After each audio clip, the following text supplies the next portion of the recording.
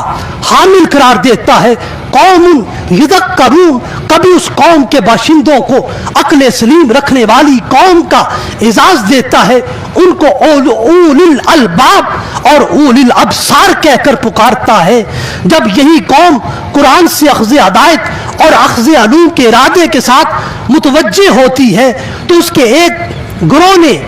لغات اور کلمات قرآن کو ضبط تحریر میں لایا اور اس کے حروف کے مخارج کی معرفت حاصل کی، اس کے مد کلمات کو شمار کیا، اس کی صورتوں اور منزلوں کی گنتی کی،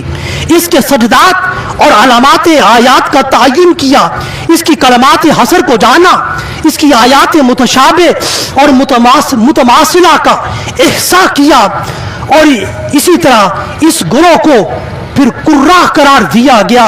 اور ان کے قرآن سے اخذ کردہ علم کو علم القراءت و تجوید کا نام دیا گیا۔ ایک گروہ نے قرآن کے مورب اور مبنی کلمات کو جانا، اس کی اسماء افعال، حروف عاملہ، غیر عاملہ کا ادراک کیا، تو ان کے اس عمل تدبر کو علم الناف کا نام دیا گیا۔ ایک گروہ نے عمل تفکر کے ذریعے الفاظ قرآن کے معنی پر دلالت اور اقتضاء کا مطالعہ کیا اور قرآنی الفاظ و کلمات سے قرآنی حکم کا اثبات کیا، تو ان کو مفسرین اور ان کے اخذ کردہ علم کو علم تفسیر کا نام دیا گیا۔ ایک گروہ نے قرآن کے ادلہ عقلیہ کا مطالعہ کیا اور اس کے شواہد نظریہ کا باغور جائزہ لیا، اللہ کے وجود و بقا کا علم حاصل کیا، اس کے وجود و قدیم ہونے کو معلوم کیا، اس کے علم و قدرت اور تنظیم و تقدیس کا عرفان پایا، اس کی شان وحدانیت اور الوہیت کی معرفت حاصل کی، اور اس کے ساتھ ساتھ وحی نبوت و رسالت کی حقیقت کو جانا، حشر و نشر، حیات و ممات کے حقائق کو جانا۔ تو اس گروہ کو متکلمین اور اس علم کو علم الکلام اور علم العقیدہ سے تعبیر کیا گیا۔ اسی طرح ایک گروہ نے قرآن میں عمل تفکر کا اجرا کیا، تو انہوں نے قرآنی الفاظ سے عموم و خصوص کو معلوم کیا، حقیقت و مجاز کا ادراک کیا، صریح و کنایہ کو پایا، اطلاق و تقیید کے تصورات کو معلوم کیا، نص، ظاہر، مجمل، محکم، خفی، مشکل، متشابہ، امر و نہی اور نسخ کلام کا فہم پایا، انواع قیاس کو معلوم کیا۔ تو اس علم کی شاخ کو جاننے والوں کو اصولیین کہا گیا اور اس علم کو اصول فقہ کا نام دیا گیا۔ ایک گروہ نے قرآن میں عمل تدبر اختیار کیا، تو اس نے قرآن کے حلال اور حرام کا ادراک کامل کیا، احکام شریعت کی جزیات، تفصیلات کو معلوم کیا، شریعت اسلامی کی تمام تر فروعات کا ممکن حد تک احاطہ کیا۔ تو اس گروہ کو فقہا اور اس علم کو علم الفقہ اور علم الفروع سے یاد کیا گیا۔ ایک گروہ نے قرآن میں عمل تعقل جاری کیا، اس قرآن میں گزشتہ زمانوں اور امتوں کے حالات و واقعات کو جمع کیا، آغاز آفرینش سے تا قیام قیامت کے آثار و وقائع کو مدون کیا۔ اس گروہ کو مورخین اور اس علم کو علم التاریخ اور علم القصص کا نام دیا گیا۔ ایک گروہ نے قرآن میں تفکر کیا، تو اس قرآن میں حکمت و موعظت، وعدہ و وعید، تحذیر و تبشیر، موت و وعاد، حشر و نشر، حساب و عقاب، جنت و نار کے مضامین کو پایا۔ تو اس گروہ کو واعظین اور اس علم کو علم التذکیر اور علم الواعظ کے ناموں سے جانا گیا۔ ایک گروہ نے قرآن میں تدبر کیا، تو اس میں مختلف منام، رویا، خواب کا علم حاصل کیا، ان کی تعبیر کا علم پایا۔ تو اس گروہ کو معبرین اور اس علم کو تعبیر الرویا کا عنوان دیا گیا۔ ایک گروہ نے مرنے والے شخص کی وراثت کی تقسیم اور اس وراثت کے حصہ داروں کو اور ان کے حصص کو جانا اور ان کا ذکر پڑا۔ تو اس علم کو علم الفرائض اور علم المیراث کا نام دیا گیا۔ ایک گروہ نے قرآن میں عمل تفکر شروع کیا، تو اس نے رات، دن اور چاند، سورج اور دیگر سیاروں اور ان کی منازل کا ذکر قرآن میں پایا۔ تو اس گروہ کو ماہرین فلکیات اور اس علم کو علم المواقیت اور علم الفلکیات کا نام دیا گیا۔ ایک گروہ نے قرآن حکیم کے الفاظ میں اس نے انتخاب، حسن سیاق کو جانا، ان میں اطناب، اعجاز، ان میں بدی اور نظم کو معلوم کیا۔ اسی صاحب نے آنا تھوڑا جا لمکانا کہندے پیغام آیا اس اس گروہ کو علماء بلاغت اور معانی اور اس علم کو علم المعانی، علم البیان اور علم البدی کا نام دیا گیا۔ ایک گروہ نے قرآن میں جب عمل تفکر اور فعل تدبر جاری کیا تو انہوں نے اپنی نظر و فکر کی عمیق گہرائیوں سے اس کے کلمات کے باطنی معانی اور مخفی حقائق کا ادراک اور انکشاف کیا، تو انہوں نے اس قرآن سے جانا کہ تزکیہ نفس کیا ہے، تصفیہ قلب کیا ہے، فنا کیا ہے، بقا کیا ہے، حقیقت کیا ہے، غیوبت کیا ہے، حضور الہی کیا ہے، خوف الہی کیا ہے، خشیت الہی کیا ہے، انس کیا ہے، وحشت کیا ہے، قبض کیا ہے، بست کیا ہے، ان ساری حالتوں کو جانا۔ اور اسی گروہ نے اللہ کی قربت کے رازوں کو جانا، اللہ کی معرفت کے رازوں کو پایا، اللہ کی رضا اور خوشنودی کو اپنی زندگی کا لمحہ لمحہ بنایا۔ اس گروہ کو تاریخ اسلام نے متصوفین کا نام دیا ہے اور اس علم کو علم السلوک سے تعبیر کیا ہے، اس علم کو علم التصوف اور علم روحانیت سے بیان کیا ہے۔ حاضرین گرامی قدر، ہر طبقہ انسانی میں ہر گروہ نے اپنے علم کو قرآن سے اخذ کیا ہے۔ ایک گروہ نے قرآن سے علم طب کو اخذ کیا ہے، ایک گروہ نے قرآن سے علم حید کو اخذ کیا ہے، ایک گروہ نے قرآن سے علم ہندسہ کو حاصل کیا ہے، ایک گروہ نے قرآن سے علم المحاسمہ، علم الجدال، علم الجدل کو حاصل کیا ہے، ایک گروہ نے اسی قرآن سے علم جبر کو، علم مقابلہ کو حاصل کیا ہے، ایک گروہ نے اسی قرآن سے علم نجوم کو، ستاروں کے علم کو حاصل کیا ہے، ایک گروہ نے اسی قرآن سے علم مناظرہ کو اخذ کیا ہے، حاصل کیا ہے۔ اور یہی وجہ ہے اس قرآن کے دامن میں سارے علوم ہیں، اور اس حقیقت کا اعتراف کرتے ہوئے قاضی ابو بکر بن عربی نے اپنی کتاب قانون التاویل میں بیان کیا ہے کہ اب تک انسانوں نے جتنے علوم قرآن کے دامن سے اخذ کیے ہیں ان کی تعداد 3,09,800 بنتی ہے۔ حاضرین و ناظرین گرامی قدر، قرآن ہر علم کے لیے اور ہر کسی فرد کے لیے اپنی ہدایت کے دروازے واہ کیے ہوئے ہیں، اپنے علوم کے سمندر ہر طرف کھولے ہوئے ہیں، اور علوم اس قرآن سے صادر ہو رہے ہیں، ظاہر ہو رہے ہیں۔ اس کتاب کو قرآن اس لیے کہتے ہیں کہ یہ سب اولین کے علوم کی جامع ہے، علوم آخرین کی جامع ہے، اس میں پہلے لوگوں کے علوم کو بھی جمع کر دیا گیا ہے، اس میں قیامت تک آنے والے انسانوں کے علوم کو بھی جمع کر دیا گیا ہے۔ اس لیے ابن ابی الفضل مرسی نے خوب بیان کیا ہے الاتقان میں، جو میں القرآن علوم الاولین والآخرین، یہ قرآن وہ کتاب ہے جس میں پہلے لوگوں کے علوم کو بھی جمع کر دیا گیا ہے اور بعد کے لوگوں کے علوم کو بھی قرآن میں جمع کر دیا گیا ہے۔ حاضرین و ناظرین گرامی قدر، اس قرآن نے پہلے اور بعد میں آنے والے تمام لوگوں کے علوم کو اپنے دامن میں سمو لیا ہے۔ اس لیے حضرت عبداللہ بن مسعود رضی اللہ تعالی عنہ صحابی رسول کہتے ہیں، بالخصوص ہر اس طالب علم کو جو حقیقی علم کا طالب ہے، من اراد العلم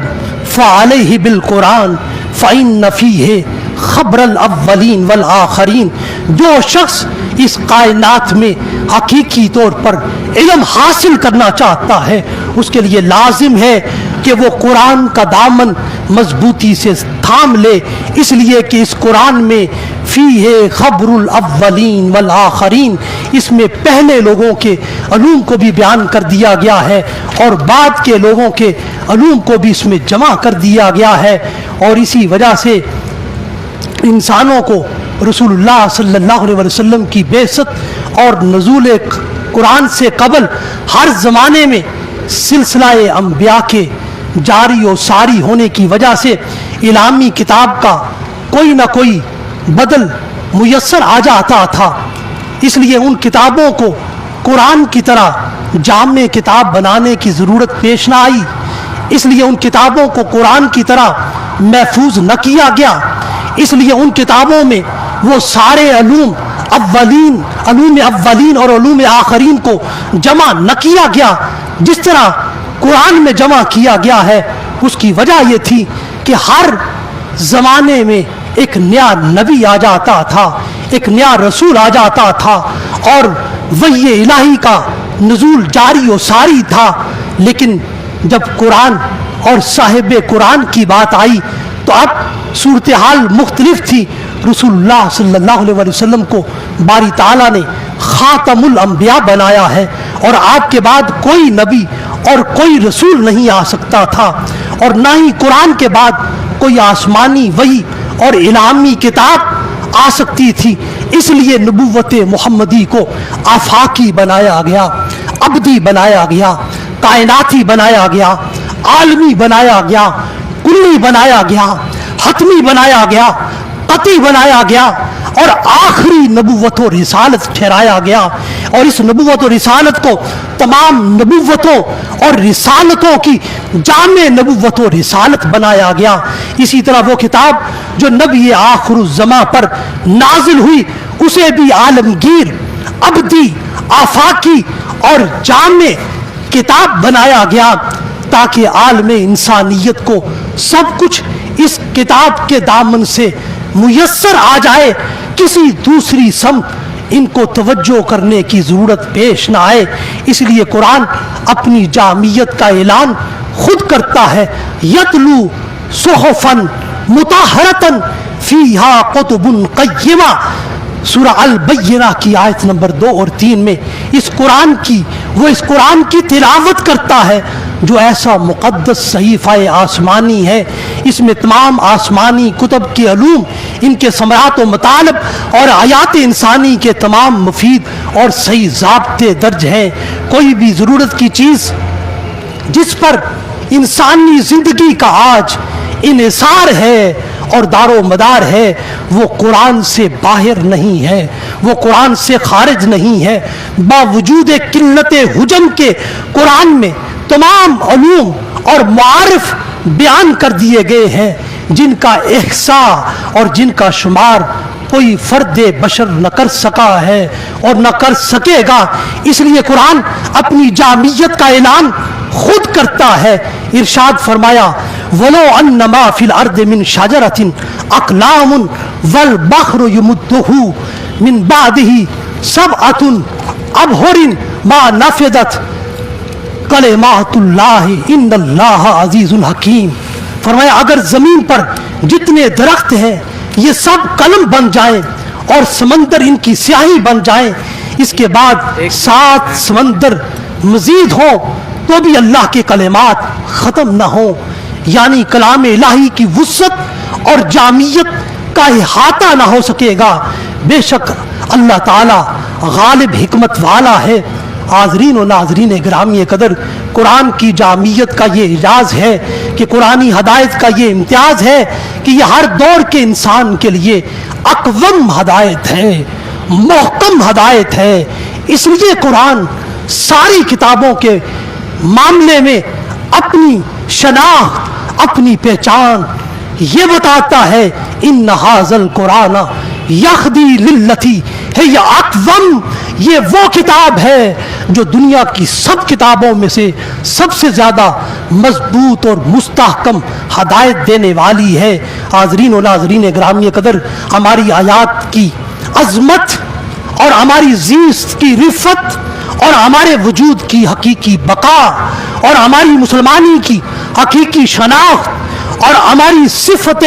انسانیت کی آفاقی پہچان اسی قرآن سے وابستہ ہے، جس کی جانب رجوع کرنے کے لیے، جس کا مطالعہ کرنے کے لیے اور جس کی ہدایت کو پانے کے لیے اقبال نے امت مسلمہ کے ایک ایک فرد کو یوں متوجہ کیا ہے: گر تو می خواہی مسلمان زیستن، گر تو می خواہی مسلمان زیستن، نیست ممکن جز بقرآن زیستن۔ وہ زمانے میں معزز تھے مسلمان ہو کر، وہ زمانے میں معزز تھے مسلمان ہو کر، اور تم خار ہوئے تارک قرآن ہو کر، اور تم خار ہوئے تارک قرآن ہو کر۔ وآخر دعوانا ان الحمد للہ رب